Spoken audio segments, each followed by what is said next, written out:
My name is Nicole. I'm 32, a freelance financial accountant living in Chicago. For 6 years, I've been the spine of an entire family, and not once has anyone asked if my back ever hurt. My mom, Lorraine, retired early after a knee surgery, but still spends money like she's running a luxury spa chain. My dad, Stanley, lives comfortably in his recliner with his Bose sound system thanks to the heart medication I pay for each month, over $450. He has a heart condition but never bothers to look at the medical bills because I set up automatic payments from my personal account. My younger brother Brandon is 30 and pursuing a music career in Nashville, which really means sitting at home editing audio all day. 2 years ago, he called me in the middle of my workday, voice choked with tears, saying his girlfriend's dog got hit by a car and they needed $1,100 for emergency surgery. I wired it in under 20 minutes. Not a single thank you after that. I don't live with them. The family lives in a 3-bedroom house in the Aurora suburbs of Illinois, a house I bought under their names after Lorraine cried during a family meeting, sharing her dream of owning a place before turning 60. They didn't contribute a single dollar. I lived in a tiny rented studio on the west side of the city, nearly a 45-minute drive away, where I alternated between using the space heater and the electric stove to save on the utility bill. On holidays, I brought the turkey, the pumpkin pie, even the red wine my dad prefers. But if I arrived late, they ate without me. Mom would say, "Work must have held you up again, Nicole." It wasn't an attack, just that cold kind of comment that makes you feel like you're always falling short, no matter how hard you try. My mom's side of the family often called me the successful one at Easter or Christmas, but successful just meant I had money they could ask for. I once paid $3,800 for my aunt's daughter's final semester after she was denied financial aid. They promised to pay me back. They never mentioned it again. Whenever I suggested reducing or stopping a support payment, Mom would look at me like I'd just dropped her off at a nursing home. Once, I told her I couldn't keep paying Brandon's car insurance. She placed her hand on her chest and said, "Do you want him to die if something happens?" I did try to step back. One time I missed a scheduled transfer. Guess what happened? Brandon sent me 3 words. "What is this?" No greeting, no punctuation, just a blunt demand. I used to believe that giving was love, duty, family.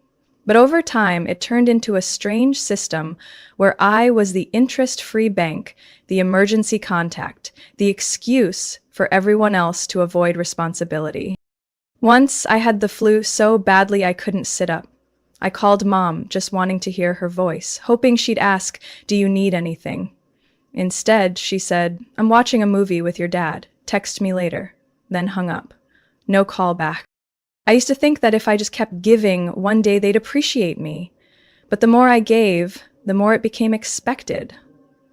No one asked how I was living. No one remembered the day I filed my taxes late just so I could cover Dad's medical bill. No one knew I had to take out a short-term loan last month to finish paying Brandon's kids' summer school fees. It all added up.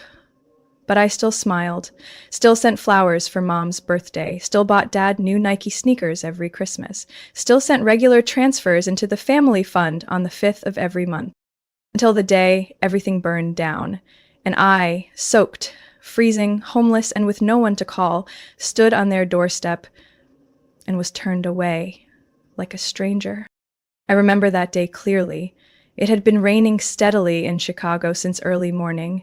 A fire alert popped up on my neighborhood app at 3:47 p.m. Just one line. Police and fire crews are responding to a blaze at an apartment complex on Greenview Street in the Rogers Park area. I jumped up from my desk when I saw the attached photos. It was the building I lived in. I drove back with the irrational hope that I might salvage a hard drive or a few important documents, but by the time I arrived, the entire 3rd floor, where my studio apartment had been, was nothing but a charred wooden frame, blackened and smoking, standing under the rain like a skeleton slowly falling apart. The police said it started in the unit next door, an unattended pan of oil. I had nothing with me. No clothes, no laptop, no documents. My phone battery was low. My wallet held exactly $38. and I was drenched from head to toe in my work clothes. I sat in my car for over an hour, staring at the smoke still curling upward. I didn't cry. I didn't have the energy to cry. I just kept asking myself, where can I go now? Only one name came to mind: Mom. I called. She picked up after 3 rings, her voice calm, unbothered. "This is Mom. My apartment just burned down. Can I stay at your place for a few nights?" Silence. Then a long sigh. "Hi, Nicole, this isn't a homeless shelter. You're an adult. Handle it." I thought I misheard her. "Mom, I just lost everything.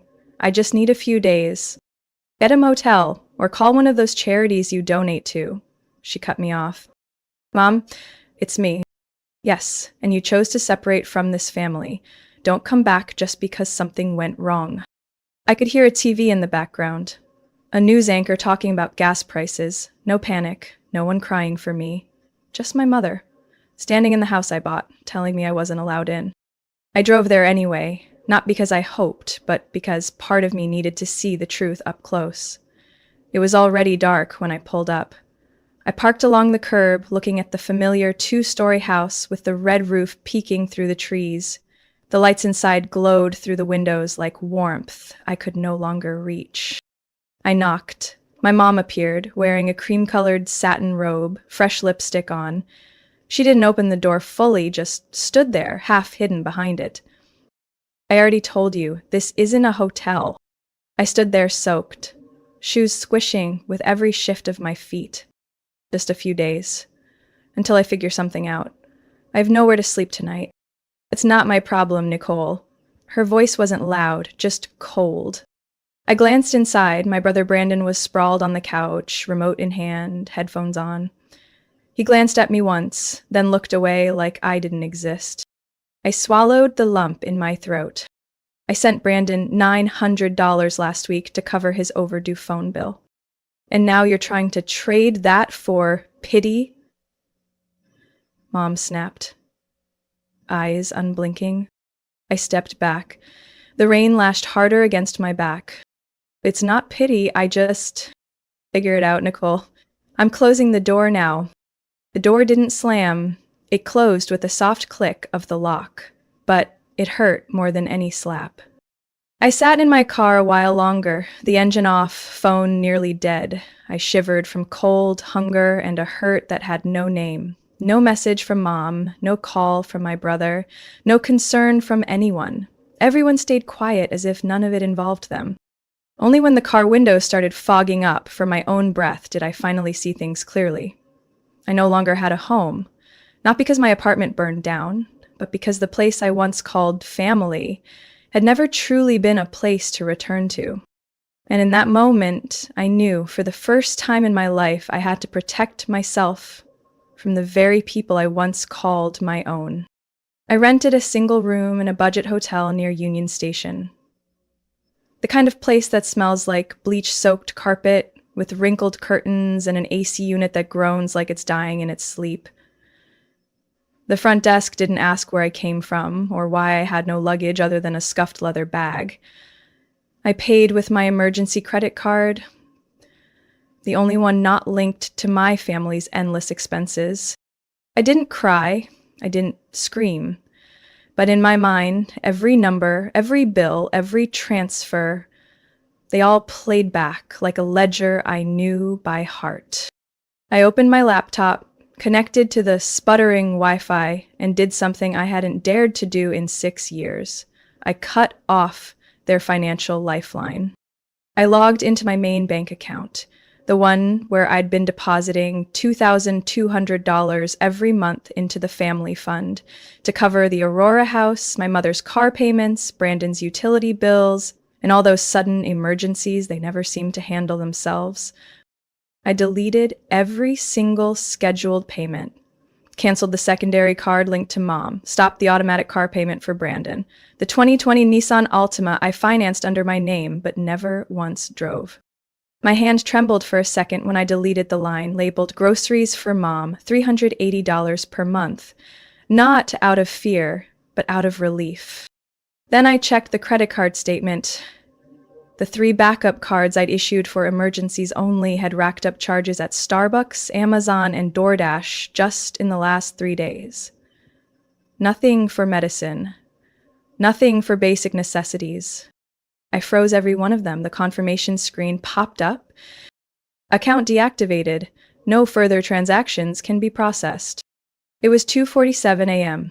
I lay on the hard hotel bed under a thin blanket, with parking lot light leaking through the blinds. I didn't sleep. I wasn't scared. I just felt quiet. A kind of quiet I hadn't known since the day I started helping. By 6:10 a.m., my phone started buzzing. 1 call, then 2, then 9. By 7:45, I had 52 missed calls. By 8:12, the number hit 69. Brandon, 19 calls. My mother, 21. My aunt, the one I'd helped cover her husband's hospital bill last year, 6 calls. The rest were texts, some masked as concern, most laced with entitlement and veiled threats. Not a single one asked where I was, not one asked if I was okay after the fire. The first message came from Brandon. Way's the card locked. The next from Mom. Nicole, rent hasn't been paid. The bank called. Nowhere did it say, are you safe? No one asked if I needed a place to stay, if I was hurt, if anything had been salvaged. I put the phone down, unplugged the charger, and turned off all notifications. They didn't miss me, they missed the money. An hour later, I reopened the spending tracker I'd maintained for years, each entry carefully noted, every date marked. The total came to $139,260. Part of me once believed that if I documented everything, if I proved I loved them the right way, they would eventually see me. But no, they only cared about the total column, not the name beneath it. My phone buzzed again. A FaceTime call from Brandon. I declined. A minute later, a new text lit up my lock screen. From Mom. Final warning, if you keep causing trouble, I'll get a lawyer involved. I let out a soft laugh. Not bitter, not sad, just awake.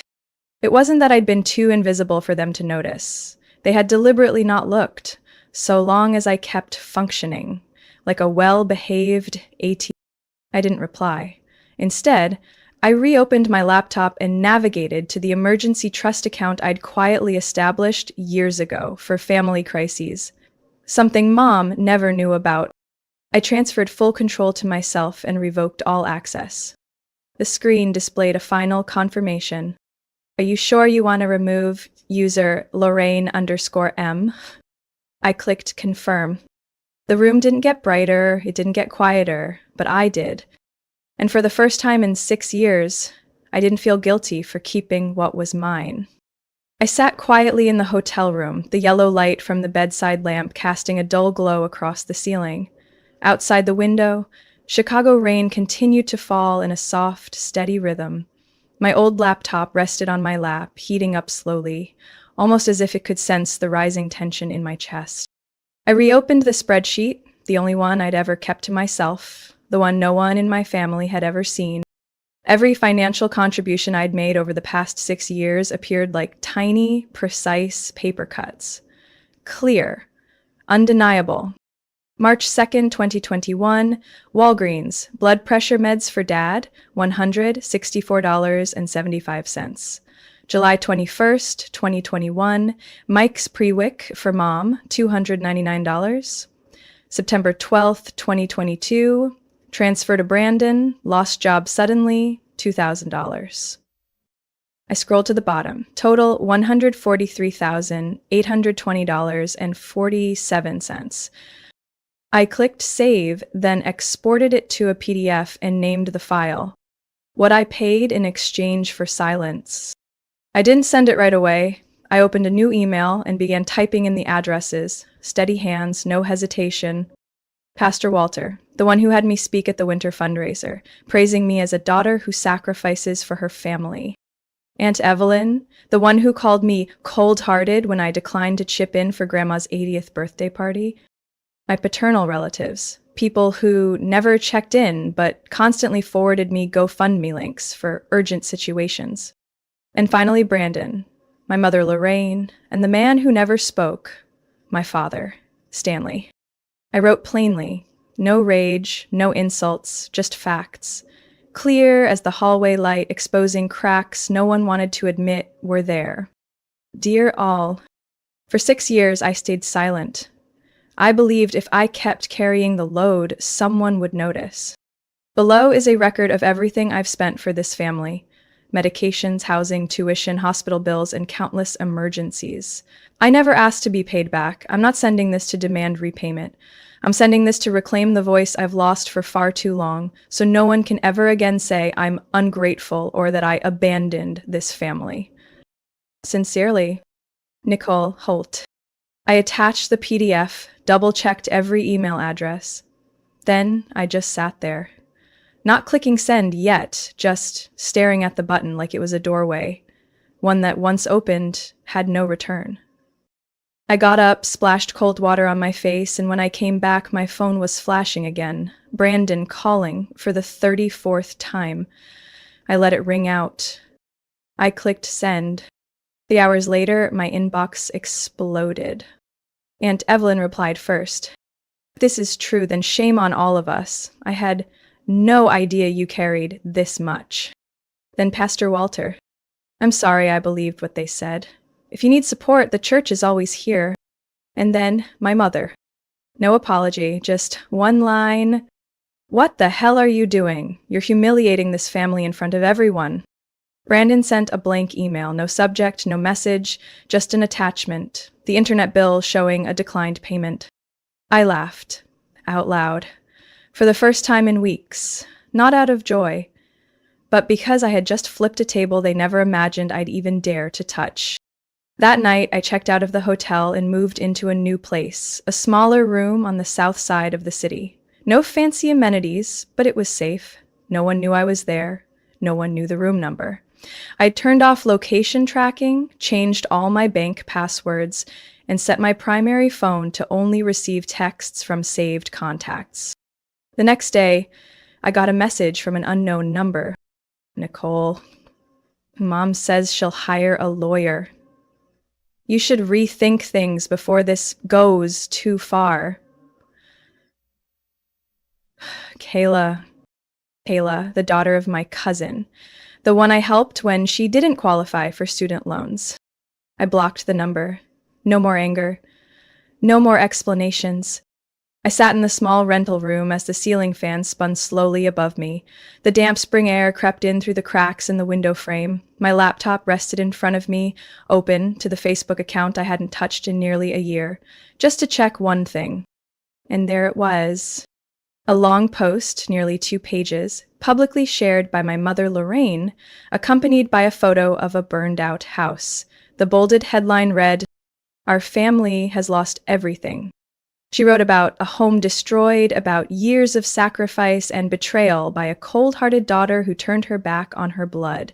Below the post were hundreds of shares and dozens of sympathetic comments. Can't believe her daughter would do this. Heartbreaking. Hope she realizes her mistake. 2 people give birth but never raise a heart. I scrolled to the photo section. One image showed the whole family, my mother standing in the middle, Brandon with his arm around her, both smiling, in front of the ashes. Without me. No one asked who took the photo. No one knew I was the one who bought that house. Not a single sentence mentioned I had been the only one paying for home insurance, keeping that place alive. I sat still for a while, then opened my old inbox, the Gmail account I used for all property documents. I typed the key words, beneficiary-homeowners-policy-Aurora. One email popped up, from All Land Mutual Insurance, dated March 15th, exactly 3 weeks before the fire. Subject line, request to change property beneficiary Holt residence. I opened it. A PDF attachment. The first page read, request to update primary beneficiary from Nicole Holt, Brandon Holt. Below that, my mother's signature and the cosigner, Brandon. No notice sent to me, no confirmation needed, nothing. I checked the timestamp. The request had been submitted 19 days before the fire. and it was processed right after I had extended the policy for another 2 years using my personal credit card. They both knew that. This wasn't just ingratitude. They had deliberately cut me out of ownership, then acted surprised when I walked away. I printed the document at a nearby copy shop, carefully highlighting the key sections, then took a photo of it with my phone, attached it to an email, and wrote, "I wasn't abandoned after the fire. I was erased long before the flames began." That evening, a message popped up from an old college friend. "Alex, hey, what's going on? Saw your name mentioned in your aunt's Facebook post."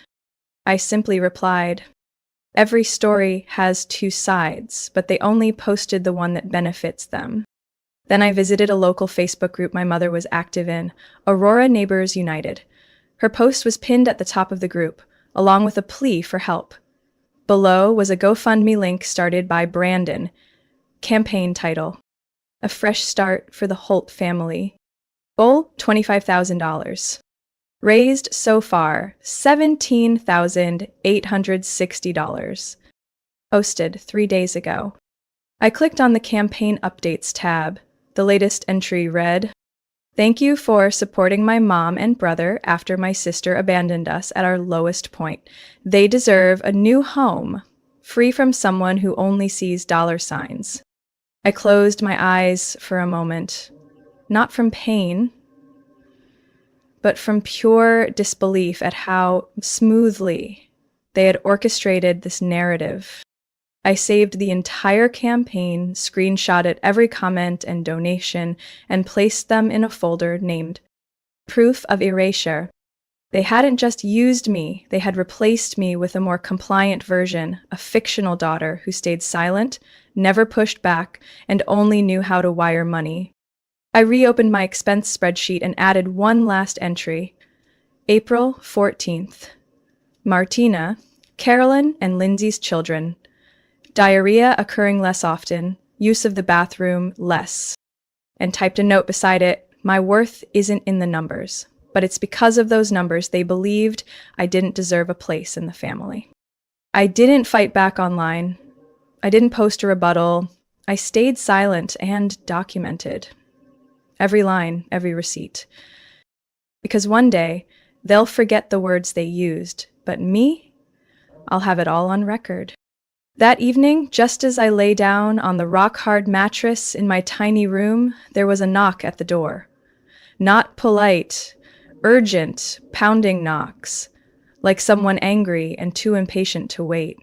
I got up and looked through the peephole. It was my mother, Lorraine.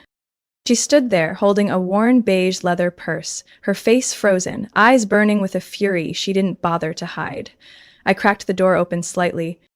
"What are you doing here?" I asked calmly. "We need to talk right now." I said nothing, just opened the door wider. She stepped in like she owned the place, without glancing around, without a word of greeting. The dim lighting in my room made the lines on her forehead more pronounced. No tears, no genuine emotion, just well-rehearsed rage. "You really think what you did was right?" she snapped, voice sharp as steel, "putting everything out there online, emailing the whole family? You've disgraced this family." I leaned against the desk and crossed my arms. "You call that disgrace?" She narrowed her eyes. "People are talking. Even the church knows. You've made us a laughingstock. Brandon can't access the funds. Your father got declined at the store. Do you have any idea how humiliating that was for him?" I pressed my lips together, trying to keep my tone steady. "You know what? I once went 3 days without food because I paid off Dad's medical bills. No one knew, no one asked. It was just me, quietly figuring it out. And now you're here to talk about the humiliation of not being able to pull out cash?" She went silent for a few seconds, then rolled her eyes. "You act like you're the only victim. Every family has issues. But you betrayed the people who gave you life." I stepped forward, picked up my phone from the table, and turned the screen toward her. It displayed Brandon's GoFundMe post. This is betrayal? I asked softly. They called me the one who abandoned the family. They collected thousands of dollars off strangers' sympathy without a single mention that I was the one who bought that house, paid the insurance, fixed the roof, and held the title until 3 weeks before the fire. She didn't look at the screen. She looked at me, as if still hoping I'd cave. But I wasn't the daughter who nodded through Thanksgiving dinners anymore. You went too far, Nicole, she said, voice trembling for the first time. No matter what happened, we're still family. I nodded slowly, but my eyes didn't waver. Family, huh? Then tell me, why did you change the beneficiary without telling me? Why did you leave me standing in the rain when I needed a place to stay? And why, right now, are you here? Not to apologize, but to guilt-trip me. She pressed her lips into a tight line. The silence between us grew heavier. Then she turned away, unwilling to answer. I funded your reputation for 6 years, I said evenly. Not with gratitude, but with bills and wire transfers. But starting today, that ends. If you want dignity, you'll have to pay for it yourself. He turned back, voice bitter. You've changed. You never used to be this cold. I took a deep breath. I didn't change. I just stopped apologizing for not being Brandon. Her face froze for a moment. Something flickered, anger, pain, or realization? I couldn't tell. But then she picked up her bag and walked toward the door. Keep living in your little fantasy world. Someday you'll realize who the only one that still cares about you is, she muttered, not looking back. I didn't reply, just quietly shut the door behind her. It didn't slam, but something inside me dropped and never rose again. I sat down on the bed and exhaled, not victorious, not heartbroken, just lighter. I'm sitting alone in a small cafe on the corner of Belmont, my usual spot to escape the noise of my rented room, when the front window shudders from a sudden gust of cold wind. And then I see Brandon walk in, followed by a woman in a long coat with hastily tied hair. It's Kayla, my cousin's daughter, the one who once texted me to reconsider after Mom threatened to get a lawyer. I was about to get up and leave when a voice behind me stopped me in my tracks. Nicole. Wait, it's me. I turned. Megan, Brandon's sister. 2 years ago, she borrowed $5,000 from me to start an online shop, then disappeared. And now here she was, standing in front of me, looking gaunter than before, dark circles under her eyes, but with a faint trace of familiarity in her gaze. I know I have no right to ask for anything right now, she said as she pulled out a chair without waiting for an invitation. But I need to talk. I crossed my arms and leaned back in my seat. Then talk. She looked at me for a long moment, then reached into her pocket and pulled out an envelope. These are the hospital bills. For Lila. I don't have insurance. Her voice cracked. I've tried everything, but it's not enough. I need help. Just this once. I looked her straight in the eyes. Not angry, not cold, just clear. You saying just this once sounds a lot like when Mom said just a few months' rent. Like when Brandon said it was an unexpected car repair. Like when Aunt Evelyn called me heartless for not paying for her birthday party. It's never just once. It's always a chain that never ends. Megan clutched the envelope tighter, her voice trembling. But this time it's really urgent, I swear. If we don't pay, they'll stop treatment. I bit my lower lip. I'm not heartless. I once held Lila when she was just learning to walk. But I also remember Megan's face when she ignored my call last year, when I told her I'd lost a major client and needed a little help for a few weeks. She'd just read the message and never replied. I took a deep breath. Lila isn't at fault, but I can't keep being the ATM everyone counts on just because they assume I'm the backup plan. Megan lowered her head, her voice barely audible. I get it, but you're the only one I have left to ask. I paused for a few seconds, then slowly pulled out my phone, opened a link, and handed it to her. This is a list of free medical aid programs in Chicago. Phone numbers and addresses included. I already called one. They'll walk you through the paperwork. If you really need help, start there. Megan looked at the screen, then looked at me. You're good at things. Good at doing it all on your own. Good with money. But being this good at saying no, doesn't it feel lonely? I pressed my lips together. No, actually, this is the first time I feel like a person, not a tool. Megan didn't say anything else. She just left the envelope on the table, stood up, and pulled her coat tighter. If things work out, I'll let you know. I nodded. I hope you actually start living responsibly, rather than counting on bottomless kindness. She walked out without looking back. I opened the envelope. Inside was a copy of the bill, $2,740.56. I slipped it into my bag, not to keep it, but to remind myself compassion shouldn't be used as a loyalty test. On the way home, my phone lit up with a FaceTime call from Mom. I hit decline. Seconds later, a message from Brandon. Megan said, "You didn't help, not surprised. You're not family anymore." I didn't reply.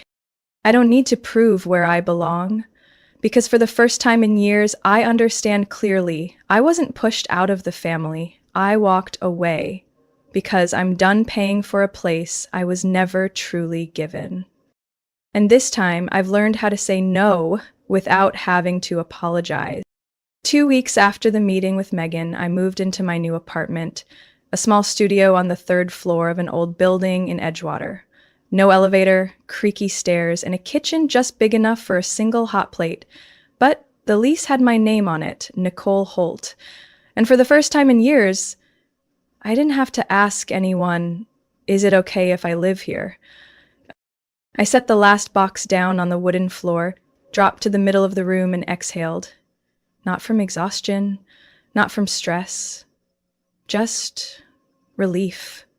Like I'd finally found a dry overhang after a storm that had lasted too long. On the table was a white envelope stamped from a community financial organization called Women Rise. I had applied for a job as a financial advisor for women re-entering society after crises. My background was simply too practical to ignore. I opened the letter and read the bolded line. "We are thrilled to welcome Ms. Nicole Holt to the role of financial advisor. We believe your experience is not only valuable, but a guiding light for other women."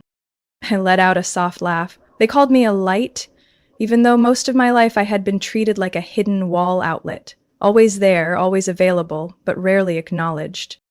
I folded the letter and placed it next to a small cactus on the windowsill, the only plant I'd ever managed to keep alive through a winter. That evening, I dug into my old backpack and pulled out something I'd hidden away, a half-written, unsent letter.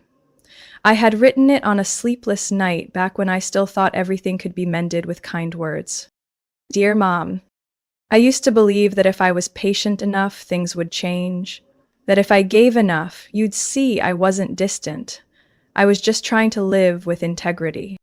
I stopped mid-sentence. Those were things I once believed, once prayed for. But now I knew. Some things no longer need to be said. Some relationships need to be laid down. Not out of resentment, but out of self-respect.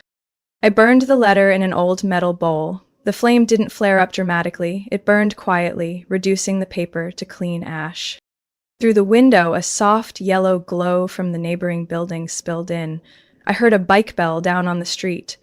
The wind carried the smell of pastries from a nearby shop, and the chilly March air made me pull on my hoodie and step out onto the tiny balcony. I pulled out my phone. No missed calls. No new messages from Brandon, from Mom, or anyone else in the family. Just one email from Women Rise, confirming the time of the orientation, Monday at 9 a.m. I opened my calendar and added a note. Day 1 of a new chapter. No one gets to define it but me. I looked down at the street below, people moving with their own stories, their own scars, their own hopes. Then I looked inward. Empty hands, a bank account no longer impressive, but a mind calmer than it had been in years.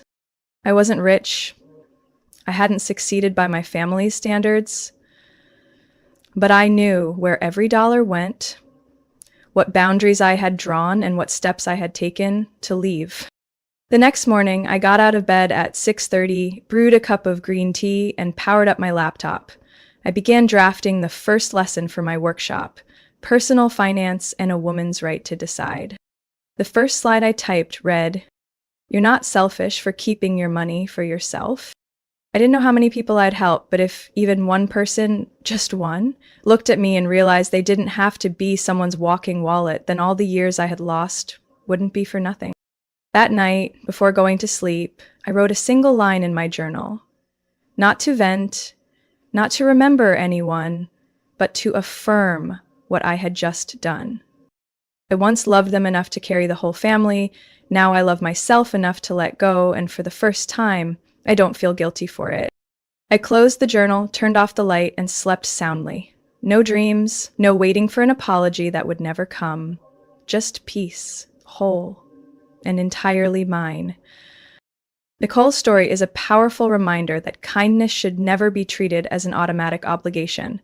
In real life, many people quietly sacrifice, hoping to be recognized, only to be met with silence and demands. When Nicole dared to set boundaries and refused to keep carrying the weight, she didn't just reclaim control of her life, she proved that love does not mean enduring without limits. Sometimes the bravest thing isn't forgiveness, it's letting go and moving forward, for yourself. What do you think about Nicole's choice? Would you have the courage to do the same in her situation? Share your thoughts below, and don't forget to follow the channel for more powerful, real-life stories about family.